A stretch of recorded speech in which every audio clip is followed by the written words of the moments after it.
পুরুষের জীবনে এমন একটা সময় আসে তখন আর শরীরের শক্তি থাকে না, পকেটের জোর থাকে না।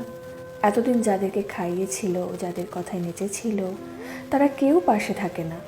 পাশে থাকে একমাত্র ওই অবলা নারী, তার স্ত্রী, যাকে সে দিনের পর দিন অবহেলা করেছিল, মানুষের কথায় তার উপর মানসিক শারীরিক নির্যাতন করেছিল।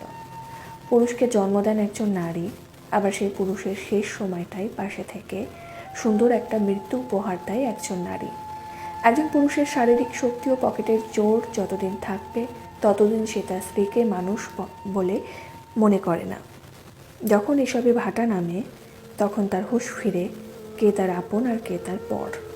আসলে তখন আর কিছুই করার থাকে না। আপনার ভালোবাসার এখন আর তেমন মূল্য থাকে না, কারণ আপনার স্ত্রীর কাছে এসবের আর দরকার পড়ে না। সে অভ্যস্ত হয়ে পড়ে অন্যভাবে, হেলায়, অবহেলায়, ভালোবাসায়, যত্নে। কোনো কিছুতে সে খুশি অখুশি হতে পারে না। সংসার এক মায়ার বাঁধন। এখানে ভালো লাগলেও আঁকড়ে ধরে থাকতে হয়, না লাগলেও থাকতে হয়। কত শত সংসার টিকে থাকে শুধুমাত্র সন্তানের মুখের দিকে চেয়ে। সে সন্তানও একসময় পর হয়ে যায়। শেষ বয়সে এসে পাওয়া না পাওয়ার হিসেব মেলাতে গিয়েও হিসেব মেলে না।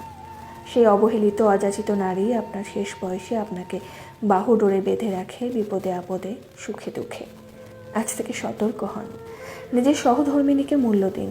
শেষ বয়সে অন্তত লজ্জিত হতে হবে না তার কাছে।